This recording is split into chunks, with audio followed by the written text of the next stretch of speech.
of all, I'd like to thank Pasadena and the Rose Bowl for an incredible venue and our fans and the country around the support we've had this year.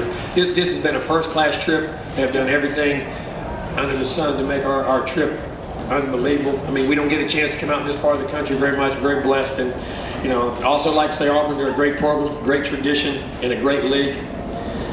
I'll also say it's been a 4-year evolution to put ourselves in this opportunity. We talked about being a program. We wanted to do things right. We wanted to build the foundation.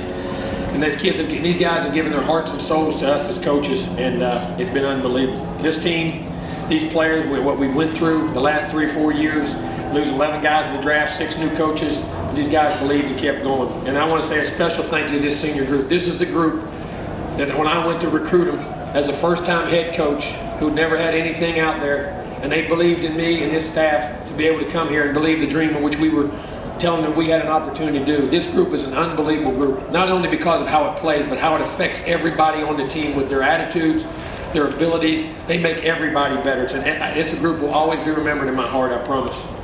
And the game he played all year.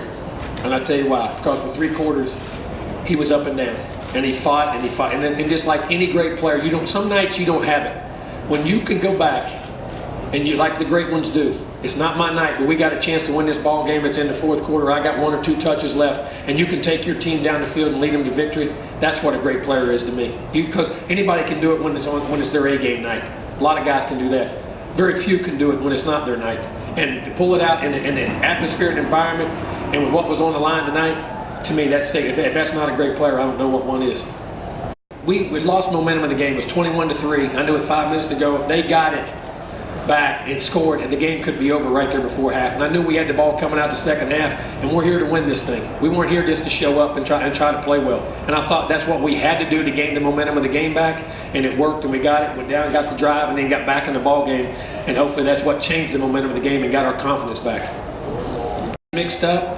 I think they got pressure on him. They covered tightly, and we dropped some balls. We had some critical drops in the game. You know, Rashad played a great game, but he had a whip route that he would have caught and went down the sideline probably for 40, 50 yards in the game. And KB, you had a couple critical drops, and we were just pressing. I think we were worried. It's the first time this year I thought we got outcome-oriented. In other words, we were worried about the scoreboard and not just playing the next play. And I think, that you get these environments, you have to go through that, and that's part of learning as a young player. And then, but to be able to adjust on that day and still get back and be great, to me, that's big time.